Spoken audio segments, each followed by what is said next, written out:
आशा एक झोंपड़ी में अपनी बेवा माँ के साथ रहती थी और खेतों में काम करके गुजारा करती थी। फिर ऐसा क्या हुआ कि वो गांव की सबसे मालदार लड़की बन गई? आइए देखते हैं। ये एक छोटा सा खूबसूरत गांव था जहाँ कच्चे मकान थे और इर्द गिर्द लहलहाते खेत थे।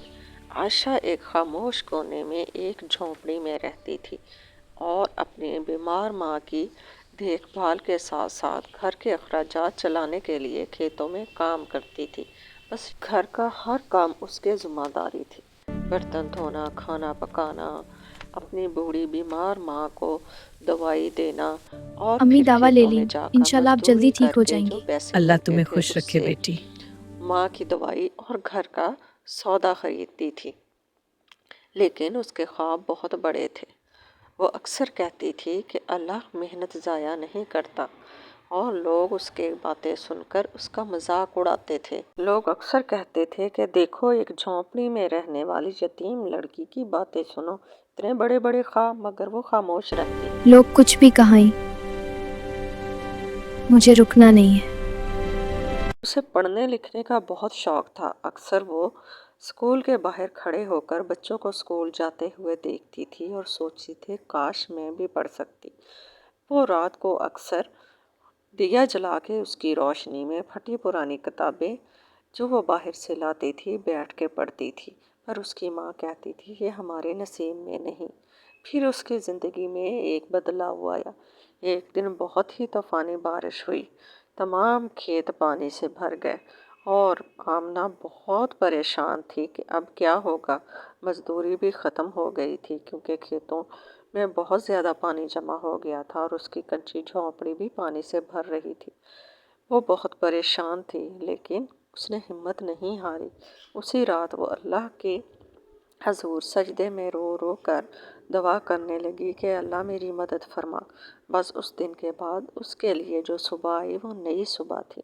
वो बाहिम्मत तरीके से उठी और गांव के घर घर गई और अपने सिलाई किए हुए कपड़े दिखाए और लोगों से काम लेके आई।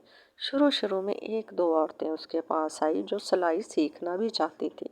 उसने बड़ी खुशी से उनको सिलाई सिखाने का काम शुरू कर दिया। आहिस्ता आहिस्ता पूरे गांव में उसके सिलाई किए हुए कपड़ों और उसके हुनर का चर्चा होने लगा और उसने एक छोटा सा अपना सिलाई सेंटर बना लिया जिसमें वो औरतों को कपड़े सीना सिखाती थी।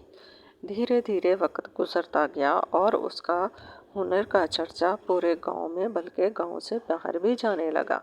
एक दिन बाहर से एक एनजीओ की टीम आई और उन्होंने आमना की सारी कहानी सुनी। वो आमना से मिले और उसे कहा कि हम तुम्हारा काम पूरी दुनिया तक पहुंचाएंगे।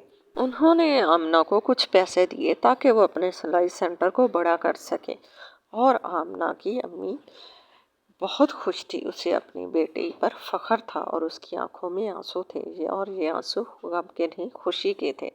बस फिर आमना ने अपना एक बहुत बड़ा सिलाई सेंटर बना लिया और बहुत सी गांव की बच्चियां वहां आकर सिलाई सीखती और पढ़ना भी सीखती थी। वह हुनर के साथ साथ बच्चियों को तालीम भी देने लगी और बहुत जल्द उसने अपने लिए एक बहुत प्यारा सा घर बना लिया।